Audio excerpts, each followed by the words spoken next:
नमस्कार मंडळी, माझ्या मिनी ब्लॉगमध्ये तुमचं स्वागत आहे। तुम्हाला तर माहिती आहे मी माझ्या आईकडे आली आहे। तर आज आहे वटपौर्णिमा, म्हणून आईने सर्वात पहिला आधी तयारी करून ठेवलेली आमची म्हणजे ताटबीट भरून ठेवलेलं होतं।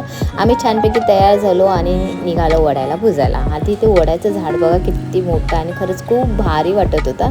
आणि इथे आता बायका तर भेटल्याच, 5 बायका पाहिजे होत्या म्हणून आम्ही त्यांनाच वाण देऊन टाकलं। इथे माझी बहीण बोलते तू नको माझ्या पाया पडू बाई, तू लहान आहे माझ्यापेक्षा। इथे माझी भावजाई आहे। इथे खूप छान गार्डन होतं म्हणून 2-3 असे रील पण बनवले आणि खरंच खूप छान वाटलं। आता घरी जायला लेट होईल म्हणून आईचेच इथे देवाला वाण दिलं।